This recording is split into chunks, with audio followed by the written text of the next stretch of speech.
नमस्कार दोस्तों, स्वागत है आपका आपके YouTube channel geography by Tushar Tyagi पर।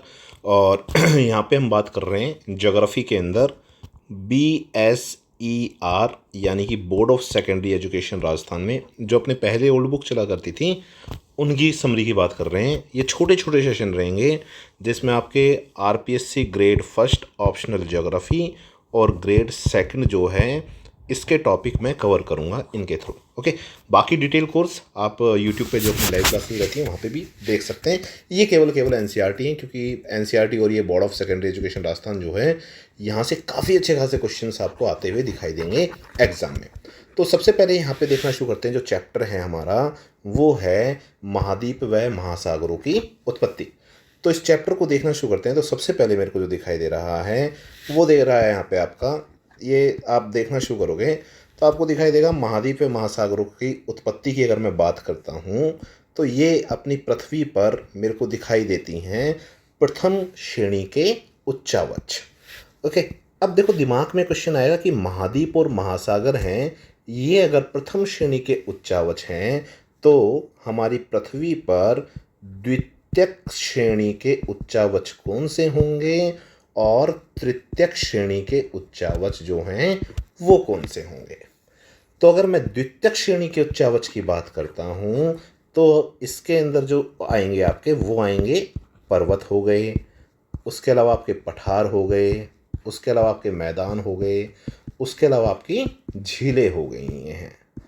तृतीय श्रेणी के उच्चावच, अब देखो पृथ्वी को अगर लेते हैं तो पृथ्वी पे बड़े बड़े रूप में अपने को क्या मिलेगा। आप बोलोगे सर मेरे को या तो महाद्वीप दिखेंगे या महासागर। ये क्या हो गए प्रथम श्रेणी के उच्चावच।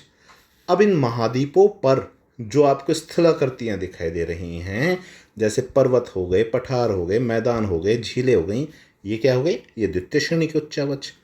अब बात आती है तृतीय श्रेणी के। तो देखो तृतीय श्रेणी के जो उच्चावच होते हैं आपके, मैं बोल सकता हूँ अपर्दन व निक्षेप के फलस्वरूप बनने वाली स्थलाकृति जो होंगी वो तृतीय श्रेणी के उच्चावच होते हैं।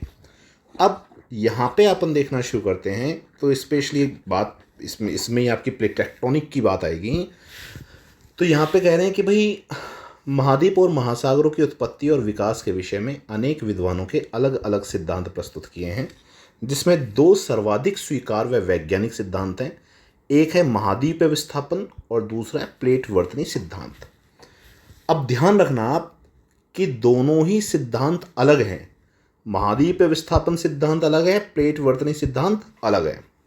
महाद्वीप विस्थापन सिद्धांत जो है ये आधार रहा है प्लेट वर्तनी सिद्धांत का। पहले आपका महाद्वीप विस्थापन सिद्धांत आया, फिर आता है प्लेट वर्तनी सिद्धांत। तो यहाँ पे बात करते हैं कॉन्टिनेंटल ड्रिफ्ट थ्योरी यानी कि महाद्वीप विस्थापन सिद्धांत की। तो इसके अंदर सबसे पहले अगर बात करी जाए कि भाई महाद्वीप विस्थापन सिद्धांत जो है इसका विचार सबसे पहले कौन लेके आ रहा है। तो विचार आप देखेंगे 1660 में फ्रांसिस बेकन, 1885 में 1885 में आपके स्नाइडर, 1910 में आपका FG टेलर, परंतु सिद्धांत रूप में इसका प्रतिपादन 1912 में जर्मन के अल्फ्रेड वैगनर ने करा। अब देखो विस्थापन के विचार मतलब बात कर रहे हैं, पहले फ्रांसिस बेकन भी कर रहे हैं, स्नाइडर भी कर रहे हैं, FG टेलर भी कर रहे हैं, पर एक सिद्धांत या एक थ्योरी जो दी गई है वो 1912 में 1912 में कहाँ के, जर्मन के थे। कौन थे, अल्फ्रेड वैगनर। कई बार क्वेश्चन पूछा जाता है कि महाद्वीप विस्थापन सिद्धांत या कॉन्टिनेंटल ड्रिफ्ट थ्योरी सर्वप्रथम किसके द्वारा प्रतिपादित करी गई। मेरा आंसर क्या होगा कि साहब जर्मन के अल्फ्रेड वैगनर। कई बार पूछे था अल्फ्रेड वैगनर कहाँ के थे, तो जर्मन के थे। सिद्धांत किस वर्ष में दिया गया, सिद्धांत दिया गया 1912 के अंदर। अब सिद्धांत की बात करते हैं तो वैगनर आपने हमेशा पढ़ा होगा कि एक जलवायु वेता थे आपके। अब जलवायु वेता थे तो ये मतलब कुछ तो सोचा होगा इन्होंने, कुछ तो सोच के सिद्धांत दिया होगा, कुछ तो इनका दिमाग चला होगा, कुछ तो कुछ ऐसी चीज़ें आई होंगी, इनको लगा होगा कि भाई मेरे को एक सिद्धांत देना चाहिए महाद्वीप विस्थापन। तो यहाँ पे जो बात करी जा रही है इसमें ये कह रहे हैं कि सर ऐसा है, वैगनर साहब जो हैं जलवायु वेता हुआ करते थे। अब जलवायु वेता हुआ करते थे तो भूतकाल में हुए जलवायु परिवर्तन की समस्या का समाधान चाहते थे कि भाई पास्ट में कभी जो जलवायु परिवर्तन हुए हैं इसके बारे में इन्होंने पता लगाया। अब पता लगाया तो सबसे पहले देखने को मिलता है आपको अंटार्कटिका। तो अंटार्कटिका यार बिल्कुल दक्षिण में है आपका। तो यहाँ पे कोयले की परत की उपस्थिति और मरुस्थलों में हिमावरण के लक्षण के मिलने के कारण स्वरूप वैगनर ने दो विकल्प थे। मतलब इन्होंने यहाँ पे कोयले की उपस्थिति जो है ना ये देखी अंटार्कटिका के अंदर, और मरुस्थलीय क्षेत्र जो हैं यहाँ पे स्पेशली अफ्रीकन डेजर्ट की मैं बात कर लेता हूँ। तो अफ्रीका डेजर्ट जो है यहाँ पे ये क्या देखते हैं, यहाँ पे देखते हैं स्पेशली आपके हिमावरण। अब अगर मैं लॉजिकली देखूँ तो वर्तमान स्थिति से अफ्रीका में मरुस्थलीय क्षेत्र में हिमपात होने का तो कोई मतलब ही नहीं बनता है। ऐसे कोई निक्षेप आपको मिल जाए, ऐसी स्थलाकृतियाँ मिल जाएँ जो हिमनद के द्वारा निर्मित हैं, तो आप बोलोगे यार संभव कैसे हो सकता है कि अफ्रीका के अंदर इसके अवशेष मिल जाएं, और अंटार्कटिका के अंदर आपके ऐसी वनस्पति के अवशेष मिल जाएं, कोयले मिल जाएं जो भूमध्य रेखा पे पाए जाते थे। तो वैगनर इसी चीज़ के अंदर जो है थोड़े से कन्फ्यूज है कि यार ये दोनों चीज़ें हो रही हैं, ये कैसे हो रही हैं। अब वैगनर साहब जो है इनके सामने दो विकल्प आते हैं। पहला विकल्प क्या आता है, पहला आता है कि साहब ये कह रहे हैं कि जलवायु कटिबंधों का स्थानांतरण हुआ, वह स्थल भाग स्थिर रहे। इन द सेंस जो प्रेजेंट अर्थ देख रहे हो आप, जो वर्तमान पृथ्वी आप देख रहे हो, लाइक मैं प्रेजेंट अर्थ की बात करूं तो प्रेजेंट अर्थ का मेरे को ये मैप दिखाई देता है। तो वैगनर साहब सोचते हैं कि हो सकता है कि इस वर्तमान स्थिति के अंदर, ये आपको वर्तमान स्थिति दिखाई दे रही है मैप की, हो सकता है यहाँ पे जलवायु में परिवर्तन हुआ हो। पहला तो आधार इनका ये था। ये क्वेश्चन आता है कई बार कि वैगनर के सिद्धांत का आधार क्या था, है ना। ये दो विकल्प ये करें, जलवायु कटिबंधों का स्थानांतरण और वह स्थल भाग स्थिर रहे हों, यानी कि स्थल भाग में किसी भी तरीके का चेंज नहीं हुआ, परिवर्तन नहीं हुआ है, जलवायु कटिबंध जो है वो बदले। जलवायु कटिबंध इन द सेंस हो सकता है भूमध्य रेखा पे कभी आपका शीत कटिबंध बन गया हो, है ना, जो उष्ण कटिबंधीय क्षेत्र है। हो सकता है शीत कटिबंध पे कभी उष्ण कटिबंधीय क्षेत्र बन गया हो, पर लॉजिकली देखें ऐसा संभव नहीं है। वैगनर ने सोचा ऐसा एक विकल्प मतलब हो सकता है। दूसरा इन्होंने क्या सोचा, यहाँ पे दूसरा विकल्प रखा कि भाई जलवायु कटिबंध स्थिर रहे हैं, वह स्थल भागों का स्थानांतरण हुआ है। जलवायु कटिबंध जो है वर्तमान में जैसे दिखाई देते हैं आपको, ये उष्ण कटिबंध, फिर शीतोष्ण कटिबंध, फिर ऊपर दिखाई देता है ध्रुवों पे शीत कटिबंध। तो बोलते हैं ये तो स्थिर रहे, इनमें कोई परिवर्तन नहीं हुआ है, परंतु हो सकता है ये स्थल ही मूव कर रहे हों। हो सकता है कि ये अफ्रीका कभी शीत कटिबंध में रहा हो और ये मूव करके यहाँ पे आ गया हो सकता है ये अंटार्कटिका कभी उष्ण कटिबंध में रहा हो और मूव करके ध्रुव पे आ गया हो, दक्षिणी ध्रुव पे। ये भी संभव हो सकता है। तो ये जो दूसरा आधार है इसको इन्होंने मानते हुए आपका क्या करा, ये परिकल्पना प्रस्तुत करी। तो वैगनर ने दूसरे विकल्प को अपनी परिकल्पना का आधार बनाते हुए स्पष्ट किया कि कार्बनीफेरस युग में समस्त महाद्वीप एक स्थलखंड हुआ करते थे जिन्हें पेंजिया कहा गया। अब देखो यहाँ पे आप ना ये ध्यान रखना कि कौन सा किस काल के अंदर टूटा है ना, ये आपको बिल्कुल पता होना चाहिए, क्योंकि कई बार तो ये था कि वैगनर के आधार कौन से थे। तो मूल आधार इसका यही था, वैगनर का मानना था, इसने कहा कि पहला तो नकार दिया था वैगनर ने बाद में कि ये तो हो ही नहीं सकता है, ये तो हो ही नहीं सकता है कि जलवायु कटिबंध स्थानांतरित हुए हों। उसने कहा कि यही संभावना है प्रबल कि जलवायु कटिबंध स्थिर रहे हैं और स्थल भागों का स्थानांतरण हुआ है। तो यहाँ पे स्थल भागों के स्थानांतरण की बात करता है और इसी के आधार पे देता है अपना महाद्वीपीय विस्थापन सिद्धांत। ध्यान रखना प्लेट शब्द का उपयोग वैगनर नहीं कर रहे हैं कहीं पे भी। प्लेट टेक्टोनिक थ्योरी जो है वो आगे चल रही है आपका, वो सबसे पहले टूजो विल्सन करेंगे उस शब्द। तो वैगनर दूसरे विकल्प पे अपनी परिकल्पना देते हैं, कहते हैं कि कार्बनीफेरस युग में समस्त महाद्वीप एक स्थलखंड के रूप में स्थित थे। इसको इन्होंने पेंजिया कहा, सबको पता है इसको पेंजिया। पेंजिया के चारों तरफ एक महासागर था। इस महासागर को जो है इन्होंने क्या कहा कि साहब ये जो था पैंथालासा। ये आपको सबको दिख रहा है कि साहब ये पैंथालासा। पैंथालासा ही जो ना प्रेजेंट टाइम का पैसिफिक ओशियन है, वर्तमान का जो प्रशांत महासागर। कई बार पूछ लेता है कि साहब आपका पैंथालासा का अवशेष क्या है, पैसिफिक ओशियन, प्रशांत महासागर। सबसे पुराना ओशियन कौन सा है, प्रशांत महासागर। सबसे गहरा ओशियन कौन सा है, प्रशांत महासागर। इसी के विखंडन से सारी चीज़ें बन रही हैं। तो कहते हैं पेंजिया में सारे स्थल स्वरूप जो आपको दिखाई दे रहे हैं, यूरेशिया, उत्तरी अमेरिका, अफ्रीका, दक्षिणी अमेरिका, अंटार्कटिका, भारत, ऑस्ट्रेलिया, ये सब एक साथ थे, सारे एक साथ हुआ करते थे। तो कह रहे इसके चारों विशाल महासागर था जिसे वैगनर ने पैंथालासा कहा। वैगनर के अनुसार सियाल निर्मित है यह पेंजिया। अब देखो आपको ध्यान रखना है कि पेंजिया जो है, सियाल सीमानीफे की कहानी तो पता ही है अपने को, तो सियाल जो है, सियाल से निर्मित है क्या? पेंजिया आपका। जो अगाध सागरीय तली, जिसे उन्हें सीमा कहा, उस पर निर्बाध, अब देखो यहाँ पे शब्द क्या यूज़ करा?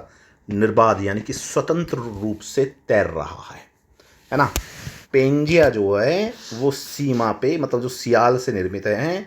और सागरीय तली, सागरीय तली के लिए ध्यान रखना, तल की बात नहीं कर रहे हैं, तली की बात कर रहे हैं, उसे सीमा कह रहे हैं। उस पे पेंजिया स्वतंत्र रूप से तैर रहा है, कोई रोकने वाला नहीं है, जहाँ मन कर रहा है वैसे घूम सकता है। कह रहे हैं कि कार्बोनिफेरस युग में पेंजिया का विभाजन हुआ। अब देखो पहली चीज़ कौन सी आती है? पहली चीज़ यहाँ पे आती है कि पेंजिया का विखंडन कौन से काल में हुआ? वैगनर के महाद्वीपीय विस्थापन सिद्धांत के अनुसार। तो इसके सिद्धांत के अनुसार इनका विखंडन होता है कार्बोनिफेरस युग में। प्रथम विभाजन में क्या है? प्रथम विभाजन में टैथिस भूसन्नति बनती है आपका। भूसन्नति आप जानते ही हो, भूसन्नति दो स्थल क्षेत्रों के बीच में जलीय क्षेत्र, जहाँ पे आपका मैं बोल सकता हूँ स्पेशली जो सिंक होती है, संकुचित होती है, ठीक है, उसके लिए वर्ड यूज़ करा जाता है सामान्यतः।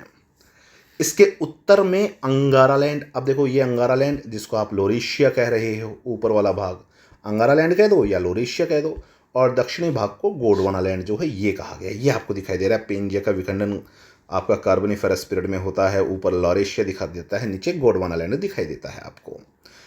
अब कहते हैं कि कालांतर में इसके विखंडन व विखंडित भागों के विषुवत रेखा व पश्चिम की ओर प्रवाह से महाद्वीपों की वर्तमान स्थिति बनती है। अब यहाँ पे एक नोट करने वाली बात है। नोट करने वाली बात क्या है? कई बार एग्जामिनर क्वेश्चन पूछता है कि वैगनर के अनुसार ये जो आपका पेंजिया था, इसका विखंडन जब होता है तो ये महाद्वीप कौन सी दिशा में प्रवाहित होते हैं? वैगनर दो ही चीज़ बताते हैं सर आपका। ये कह रहे हैं कि विखंडन के बाद में विखंडित भाग जो है विषुवत रेखा व पश्चिम की ओर प्रवाह से वर्तमान स्थिति बनती है। यानी कि इस पृथ्वी पर या तो ध्रुवों से जो हैं वो भूमध्य रेखा की तरफ आएंगे महाद्वीप, उत्तरी ध्रुव से दक्षिण ध्रुव की तरफ, दक्षिण ध्रुव से उत्तरी ध्रुव से भूमध्य रेखा की तरफ, और दक्षिणी ध्रुव से भूमध्य रेखा की तरफ। या तो इनका जो मूवमेंट होगा वो होगा भूमध्य रेखा की तरफ होगा, या मूवमेंट इनका क्या होगा? वेस्ट साइड में, पश्चिम दिशा की तरफ होगा। दो ही दिशा बताते हैं ये, तीसरी दिशा नहीं बताई इन्होंने। तो वैगनर ने कहा कि महाद्वीपों के दो दिशाओं में प्रभाव पे निम्न बल उत्तरदायी हैं। अब ये दो बल कौन कौन से हैं जिसके कारण भूमध्य रेखा और पश्चिम की तरफ प्रवाहित हो रहा है? तो पहला भूमध्य रेखा की तरफ ये है गुरुत्वाकर्षण या पलवनशीलता का बल। तो ये क्या कहते हैं कि साहब भूमध्य रेखा पे, इसमें जो भूभाग है इनका प्रभाव भूमध्य रेखा की तरफ हुआ है गुरुत्वाकर्षण बल या पलवनशीलता बल के कारण। बेसिकली अगर आप देखते हो तो सिंपल सा के अर्थ जो है ना वो रोटेट कर रही है, और मतलब मैं बोल सकता हूँ कि जो इस कारण से जो महाद्वीप हैं ये आपका तैरते हुए जो हैं केंद्र की तरफ जो है ये भागते हैं, उत्तरी ध्रुव से दक्षिण ध्रुव भूमध्य रेखा की तरफ और दक्षिण ध्रुव से भूमध्य रेखा की तरफ। ये कारण इन्होंने बताया गुरुत्वाकर्षण और पलवनशीलता बल के कारण, जिसके कारण आपका भारत जो है ये बनता है, ऑस्ट्रेलिया बनता है, मेडागास्कर बनता है और अंटार्कटिका बनता है। ठीक। दूसरा आप नेक्स्ट देखना शुरू करते हो तो दूसरा देखने को मिलता है यहाँ पे ज्वारीय बल। आपका ज्वारीय बल की बात करी जाए तो ज्वारीय बल क्या है? ये कह रहे हैं कि भाई भूभागों का प्रभाव पश्चिम की ओर हुआ जिससे उत्तरी अमेरिका व दक्षिणी अमेरिका बने। ज्वारीय बल के अंदर ये बात करते हैं यहाँ पे सूर्य व चंद्रमा का ज्वारीय बल, और कहते हैं कि पश्चिम पृथ्वी जो है पश्चिम से पूर्व की तरफ जो है मूव हो रही है या रोटेट हो रही है आपका, और इस कारण से क्या होता है मतलब जो आपका ग्रेविटी फोर्स लगती है, ज्वारीय बल लगता है सूर्य व चंद्रमा का, तो उसकी वजह से ये प्रभाव जो है इनका पश्चिम दिशा की तरफ हो रहा है। एक ये कारण इन्होंने यहाँ पे बताया ज्वारीय बल के कारण। अब वैगनर के अनुसार उत्तरी व दक्षिणी अमेरिका को अलग होने और उसके रिक्त स्थान पर, देखो नॉर्थ अमेरिका और साउथ अमेरिका अलग हुए है ना, उत्तरी और दक्षिणी अमेरिका अलग हुए।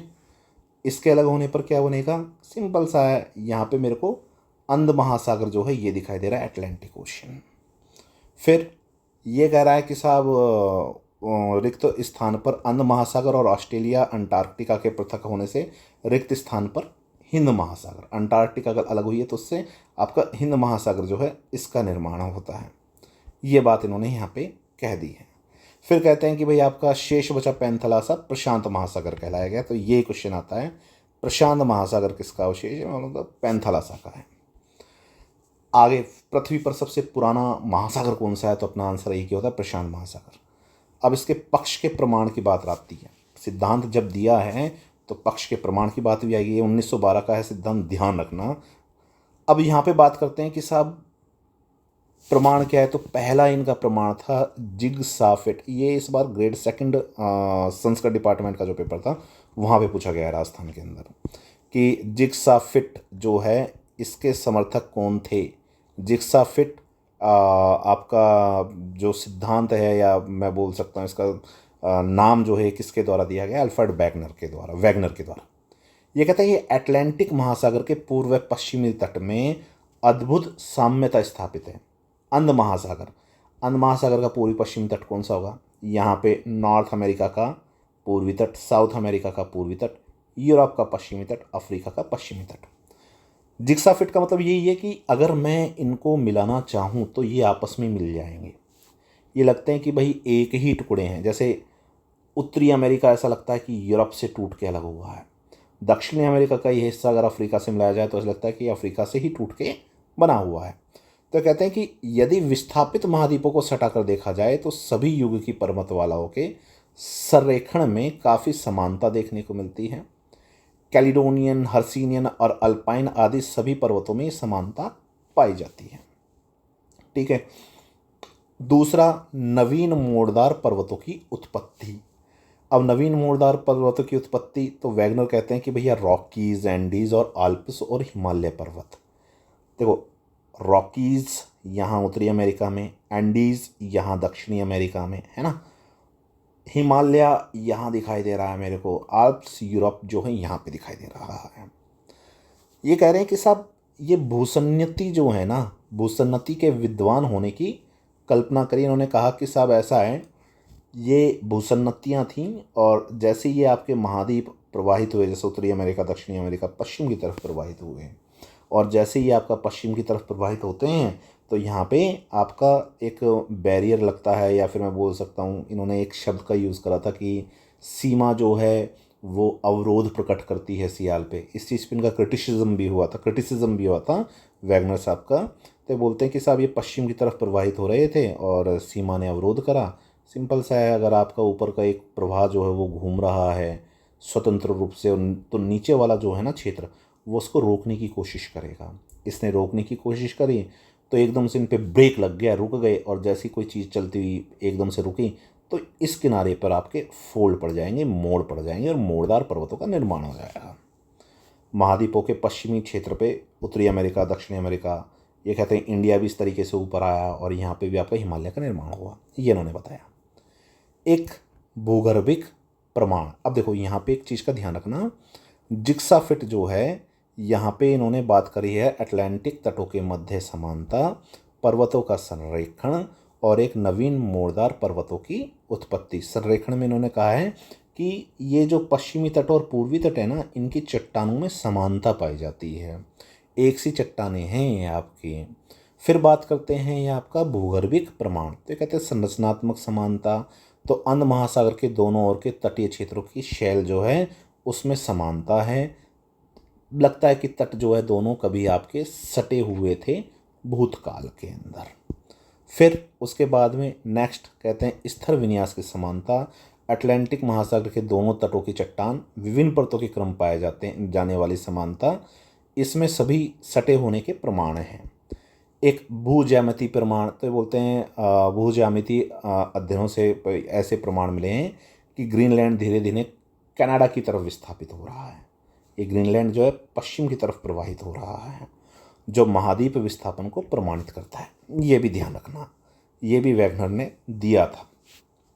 एक ये कुछ जीव जंतुओं की बात करते हैं, डॉक्टर सविंदर सर के अंदर लिखा हुआ है। जैसे जैविक प्रमाण के अंदर देखते हो तो जीवाश्मीय प्रमाण के अंदर स्पेशली अंध महासागर के दोनों तट जो है यहाँ पे समान प्रजाति जो है उसके जीवाश्म के प्रमाण देखने को मिलते हैं, जिससे लगता है दोनों तट कभी सटे हुए थे। जैविक स्वभाव में बोलते हैं कि स्पेशली नॉर्वे में एक लैमिंग जो है ये पाया जाता है, और ये जंतु जो है पश्चिम की ओर चलते हैं और अंध महासागर में गिर जाते हैं। नॉर्वे अगर आपको देखने को मिलेगा तो यूरोप में ये नॉर्वे, स्वीडन, फिनलैंड यहाँ पे देखने को मिलेंगे। तो इनकी भी एक आदत है कि पश्चिम की तरफ चलते हैं, अंध महासागर में जाके ये डूब जाते हैं। तो माना गया कि इनकी आदत है पश्चिम की तरफ चलने की। यहाँ पे अगर आप देखते तो ये जिक्सा फिट की बात करी गई है कि भाई अगर मैं दक्षिणी अमेरिका को अफ्रीका से इस तरीके से सटाऊँ तो ये सट जाएगा आपका। अब आगे चलते हैं कि भाई आपका यूरोप जो है वो अमेरिका से सटा हुआ था, तो आदत लैमिंग की तब से पड़ी हुई है। पूरा जलवायु प्रमाण तो कार्बोनिफेरस युग में हिमानीकरण के प्रभाव से भारत, दक्षिण अमेरिका, अफ्रीका, ऑस्ट्रेलिया से प्राप्त होना, और ये तभी संभव हो सकता है जब ये एक रहे हों सारे के सारे। नेक्स्ट, इनकी आलोचना करेगी। आलोचना क्या करेगी? ये कहते हैं कि भाई अंध महासागर के तटों में समानता दोषपूर्ण है, क्योंकि ब्राज़ील के तट को गिनी की खाड़ी से मिलाने पर 15 डिग्री सेल्सियस नहीं होगा ये ना 15 डिग्री जो है इसका अंतर रहेगा। नेक्स्ट, मध्य अटलांटिक कटक दोनों तटों को सटाने में आपका बाधक है, जिसका वैगनर ने कोई स्पष्टीकरण नहीं दिया। मिड अटलांटिक रिज ये आपको सभी को पता है, ठीक। नेक्स्ट सर, आगे ये कहते हैं कि भैया आपका इस सिद्धांत की दोनों प्रक्रियाएं विस्थापन एवं वलन परस्पर विरोधाभासी हैं। ये मैंने कहा क्रिटिसिज्म इनका हुआ था। ये कहते हैं वैगनर एक ओर तो सियाल रूपी महाद्वीप सीमा पर तैर रहा है, फिर दूसरी ओर ये कहते हैं कि जमे हुए तलछट में विस्थापन के फलस्वरूप बढ़ते दबाव के कारण वलन पड़े। यानी कि बोलते हैं पर्वतों के निर्माण के लिए कि साहब आपका जैसे उत्तरी अमेरिका और दक्षिणी अमेरिका जो थे ये पश्चिम दिशा की तरफ जा रहे थे, तो सियाल सीमा पे स्वतंत्र रूप से तैर रहा था, फिर आपका सीमा ने विरोध प्रकट करा, तो एकदम से आपका यहाँ पे मोड़ पड़ जाते हैं, जिसके फलस्वरूप इनका निर्माण हुआ है।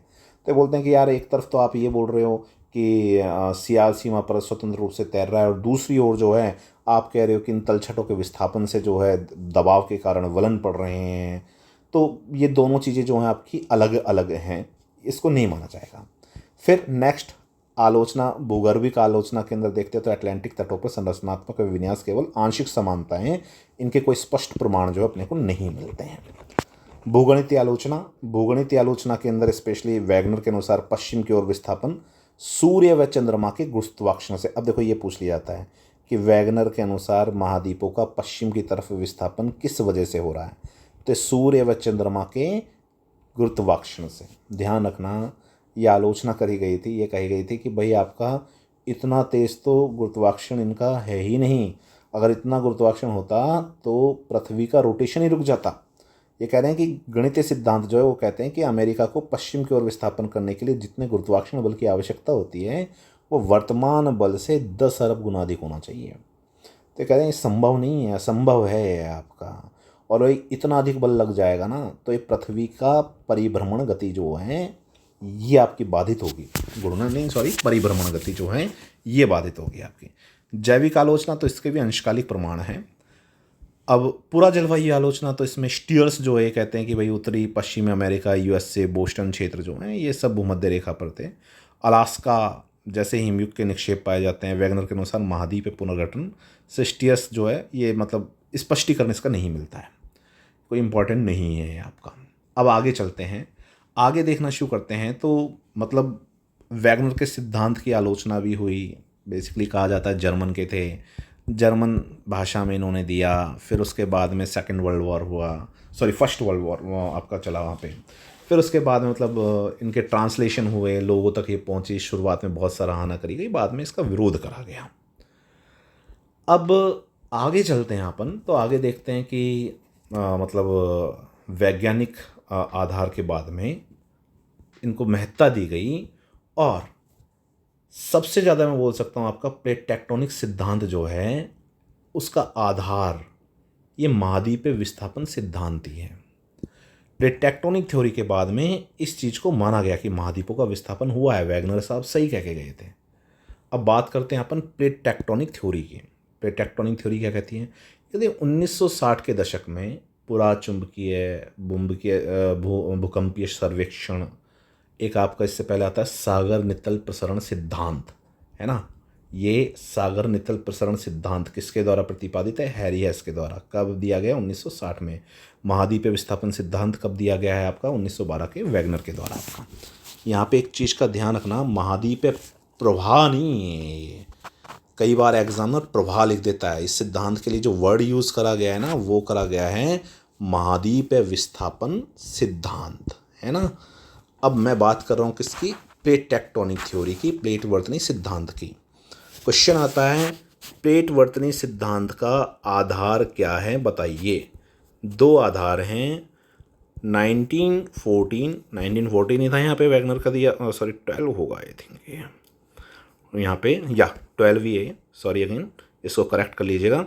1912 के अंदर दिया गया वैगनर का महाद्वीपीय विस्थापन सिद्धांत, ये प्लेट टेक्टोनिक का आधार, और 1960 में हैरी हेस के द्वारा दिया गया सागर नितल प्रसरण सिद्धांत, ये दोनों ही प्लेट टेक्टोनिक थ्योरी के आधार रहे हैं।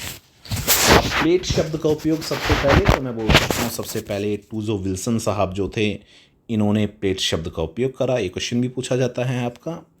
ये कहते हैं प्लेट, प्लेट किसको कहा गया? कह रहे पृथ्वी की बाहरी परत, ऊपरी परत, इसको कह रहे हैं जो परत क्रस्ट एवं ऊपरी मेंटल की सम्मिलित इकाई है। अब देखो, अगर आपसे पूछ ले कि प्लेट के अंदर या प्लेट टेक्टोनिक थ्योरी जो है उसके अनुसार या आपका टूजो विल्सन के अनुसार प्लेट जो है उसका विस्तार है, मैं बोलूँगा कि सब क्रस्ट और ऊपरी मेंटल, पूरा क्रस्ट आएगा और ऊपरी मेंटल, इसको सम्मिलित करके जो क्षेत्र है इसको कहा गया स्थल मंडल, या इसको कहा गया लिथोस्फीयर।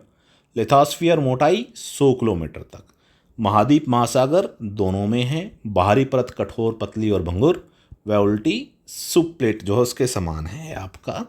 दूसरा मैं बोल सकता हूँ कि ये टूजो विल्सन जो है शब्द का उपयोग कर रहे हैं प्लेट का। अब इस सिद्धांत के अनुसार कुल 6 बड़ी और संभवतः 20 छोटी प्लेटें विभक्त हैं। डॉक्टर सविंदर संघ ने भी 6 बड़ी प्लेटें बताई हैं। यहाँ से भी क्वेश्चन आता है कि छोटी कौन सी है, बड़ी कौन सी है। अब यहाँ पे आप देखना शुरू कर रहे हो कि भाई ये आपस में इनका अभिसरण अपसरण ये होता है, मूव होती हैं, उसी की वजह से भूकंप ज्वालामुखी गर्त जो है इनका निर्माण होता है, वर्तनी क्रियाएं होती हैं, आप सभी को बता आगे इनको देखेंगे। अब प्लेट जो हैं वो कौन कौन सी हैं ये देख लेते हैं। 6 बड़ी व 20 छोटी।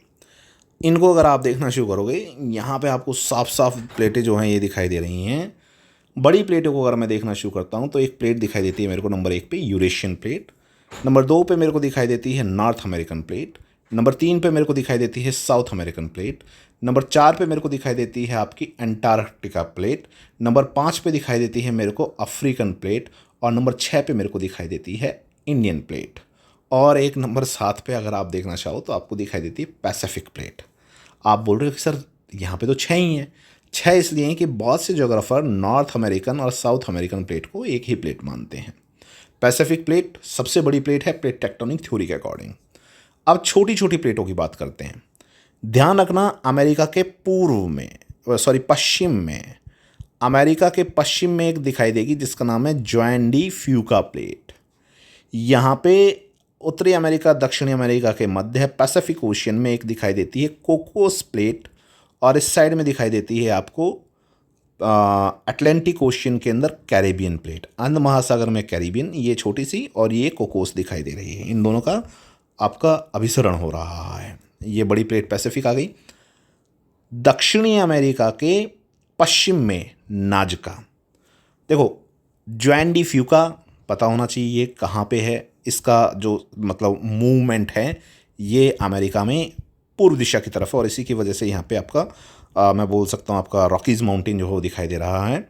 नाजका प्लेट, इसका जो मूवमेंट है वो भी आपका पूर्व दिशा की तरफ है। दक्षिणी अमेरिका प्लेट जो है पश्चिम दिशा की तरफ जा रही है, और इसी तरीके से कोकोस पूर्व की तरफ और कैरिबियन जो है ये पश्चिम की तरफ। देखो यहाँ पे आपको है ना ये एरो भी बनते हुए दिखाई देंगे। ये एरो जो है ना इन्होंने बना रखे हैं। ये इस तरीके से इनका मूवमेंट है। नाजका ध्यान रखना। एक छोटी सी प्लेट दिखाई देगी आपको दक्षिण अमेरिका के नीचे, मैं बोल सकता हूँ यहाँ पे, इसका नाम है स्कोशिया प्लेट। अफ्रीकन प्लेट सबको पता है। एक अरबिक प्रायद्वीप में दिखाई देती है अरेबियन प्लेट। अरेबियन प्लेट मुझे नहीं लगता किसी को इसमें दिक्कत होगी। इंडो ऑस्ट्रेलियन प्लेट मुझे नहीं लगता इसमें किसी को दिक्कत होगी। फिलीपींस द्वीप समूह पे फिलीपींस प्लेट, ठीक है, ये आप ध्यान रखना, प्रमुख बड़ी प्लेट। अब देखो इनको भी देख लेते हैं, ये क्या कह रहे हैं यहाँ पे। ये कह रहे हैं कि साहब पहली दिखाई देती है मेरे को इंडो ऑस्ट्रेलियन प्लेट, ये दिखाई दे रही है, इसका नाम है Indo Australian plate. Indo Australian plate मैं बोल सकता हूँ इस प्लेट के अंतर्गत भारतीय उपमहाद्वीप व ऑस्ट्रेलिया। अब देखो सिंपल सी बात है, ये इंडो ऑस्ट्रेलियन जो है ना, इसमें इंडिया को जो है ये लिया जाता है आपका, ठीक। इंडियन प्लेट भी वर्ड यूज़ करा गया है कई जगह इसका। तो यहाँ पे मैं देखना शुरू करता हूँ, ये इंडो ऑस्ट्रेलियन प्लेट भारतीय उपमहाद्वीप व ऑस्ट्रेलिया की स्थलीय प्रपट्टी तथा हिंद महासागर, प्रशांत महासागर, दक्षिणी पश्चिमी महासागरीय प्रपट्टी। यूरेशियन प्लेट एकमात्र ऐसी प्लेट जो अधिकांशतः महाद्वीपीय प्रपट्टी, ये इंपॉर्टेंट है, महाद्वीपीय प्रपट्टी की जो है ये देखने को मिलती है अधिकांशतः भाग। हिमालय का निर्माण हो रहा है, आल्प्स का निर्माण हो रहा है। अफ्रीकन प्लेट मिश्रित प्लेट है, महाद्वीप और महासागरीय दोनों आपका, ठीक। नेक्स्ट सर आपको ध्यान रखना है अमेरिकन प्लेट। अमेरिकन प्लेट वही आपका उत्तरी और दक्षिणी दोनों आएंगे इसके अंदर अमेरिकन। तो इस प्लेट के अंदर उत्तरी व दक्षिणी अमेरिका महाद्वीप, कुछ लोग इनको अलग अलग लेते हैं तो 7 हो जाती हैं उस वजह से ये। तो ये प्लेट अमेरिका महाद्वीप के पश्चिमी तट तक विस्तृत है, प्रशांत महासागरीय प्लेट से मिली हुई है। ध्यान रखना ये एक महाद्वीपीय प्लेट जो है ना, ये उसका उदाहरण है महाद्वीपीय का आपका। नेक्स्ट आगे देखते हैं प्रशांत महासागरीय, ये महासागरीय प्लेट है और मतलब प्रशांत महासागर में फैली एकमात्र ऐसी प्लेट है जो कि पूर्ण रूप से महासागरीय प्रपट्टी से निर्मित है, प्रशांत महासागर। ये भी ध्यान रखना, पूछ लेता है कौन सी महासागरीय कौन सी महाद्वीपीय है। अटलांटिक प्लेट अंध महासागर के अंदर देखने को मिलती है आपका, सॉरी अटलांटिक ओशियन जो है वहाँ पे देखने को मिलता है, अटलांटिक एरिया जो है वहाँ पे है ना, अटलांटिक ओशियन जो है यहाँ पे आपको देखने को मिलेगी ये, sorry Antarctica, sorry again Atlantic बोल के मैं, अंटार्कटिका। अंटार्कटिका प्लेट अधिकांश भाग हिमाच्छादित, आप देखना शुरू करते हो ये जो अपना साउथ पोल है, अंटार्कटिका पूरा का पूरा महाद्वीप यहाँ पे देखने को मिलेगा। और ये प्लेट जो है ये आपका मतलब अपसारी, अभिसारी और बोलते हैं संरक्षी प्लेट जो है उसका उदाहरण है ये, संरक्षी किनारा है इसका। फिर प्लेटों के प्रकार, छोटी प्लेट आई थिंक इसने यहाँ पे मेंशन नहीं करी है कौन कौन सी हैं आपका, है ना। चलो इसको देख लेते हैं अपन। तो यहाँ पे अपने को देखने को मिलते हैं प्लेटों के प्रकार। 3 प्लेट एक प्रकार होती हैं। महाद्वीपीय प्लेट, जिस प्लेट का संपूर्ण अधिकांशतः भाग स्थलीय हो, महाद्वीपीय प्लेट। तो कौन कौन सी है महाद्वीपीय प्लेट?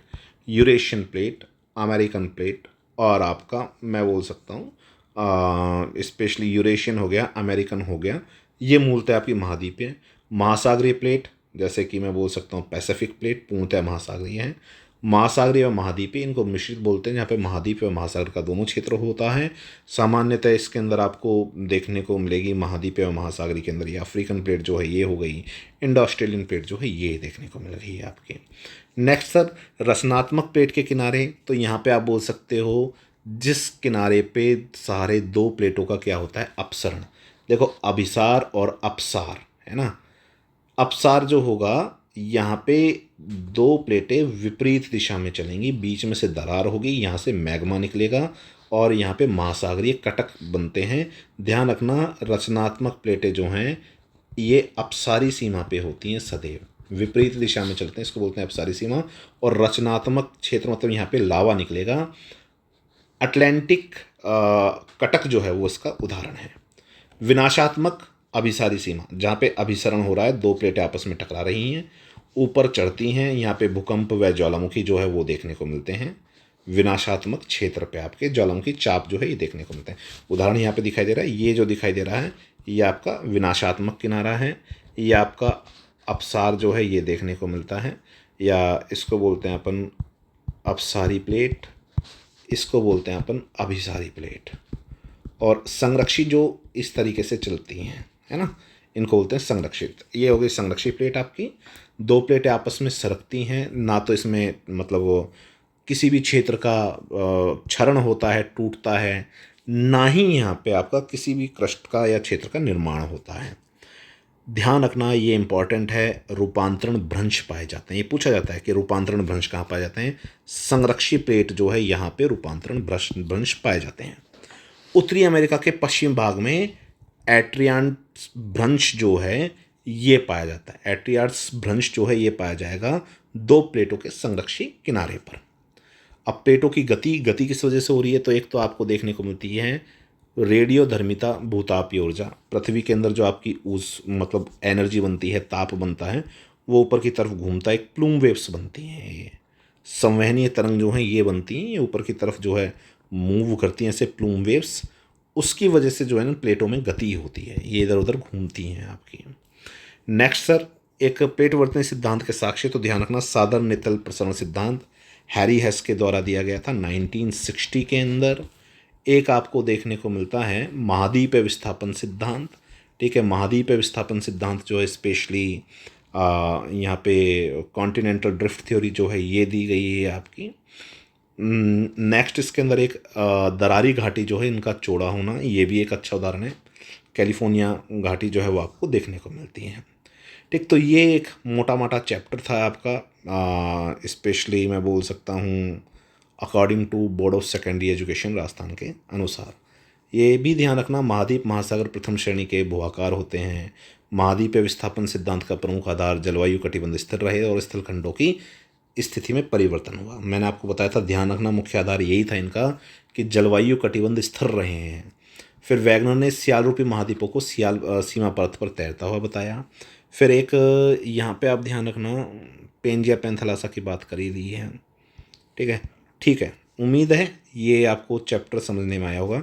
बाकी ये एक बेसिक है, आप ग्रेजुएशन लेवल पे देखना चाहते हैं या फिर मैं बोल सकता हूँ कि डॉक्टर सविंदर सर या और भी जो मानक बुक हैं इंडिया के उनके साथ में देखना चाहते हैं डिटेल में, तो आप लाइव क्लास जो है वो यूट्यूब पे ज्वाइन कर सकते हैं। उसके अलावा टेलीग्राम चैनल जो है वो भी ज्वाइन कर सकते हैं। ये रिकॉर्डिंग सेशन मैं एनसीईआरटी के डालूंगा क्योंकि ये ज़रूरी हैं कुछ बेसिक्स के लिए। अब ये पढ़ लिया तो बाकी अपना काम बन जाएगा, वहाँ पे अपन कुछ एडवांस लेवल की बात करेंगे वहाँ पे उस लाइव क्लास में। ठीक है, तो प्लीज़ अगर आपको वीडियो अच्छी लग रही है तो चैनल को सब्सक्राइब कीजिए, वीडियो को शेयर कीजिए और वीडियो को लाइक कीजिए। आप इस पर अपना रिएक्शन भी दे सकते हैं, आपको इस सीरीज़ कैसी लग रही है, क्या ये सीरीज़ चलाई जानी चाहिए, और अगर मैं इसको कंटिन्यू करता हूँ तो इसमें क्या सुधार किए जाने चाहिए। फिर मिलते हैं नेक्स्ट सेशन में, तब तक के लिए thank you, goodbye and have a nice day.